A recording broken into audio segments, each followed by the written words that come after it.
We know so little about what a Trump administration is going to be because of his complete lack of any participation in government in any way all his life.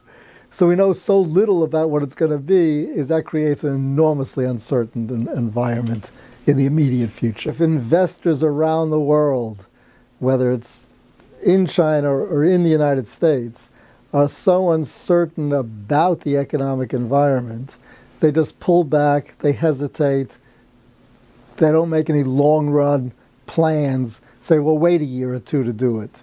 Well, if everybody says we're waiting a year or two, that year or two could be a year or two of recession. So it is conceivable that the Trump administration could throw the global economy into recession. Not necessarily, and I'm not even predicting that myself, but it's not. But it is a possibility. Bring our jobs back from China, and we're going to bring our jobs back from Japan, and from Vietnam, and from Brazil, and from all of these countries.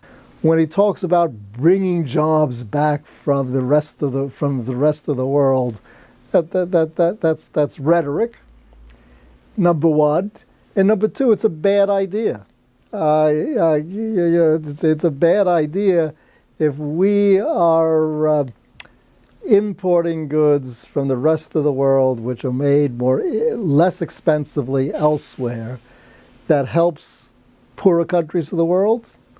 It helps American consumers obtain goods at lower cost, and it changes the job structure in the United States. And so many other countries are making our product. I want to see the day when Apple will make their iPhones in this country instead of making them in China and Vietnam and all over the place. Okay?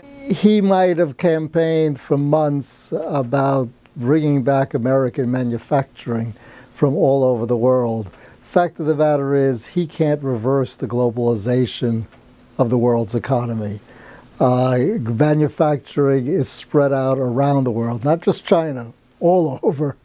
And it's going to continue that way. That's to the advantage of the United States. It's the advantage of the whole rest of the world as well.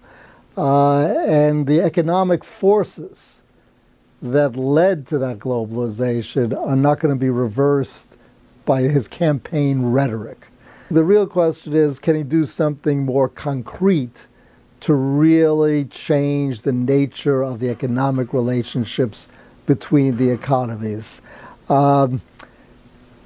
It's hard for him to do so without legislation. I don't think the legislation would be coming.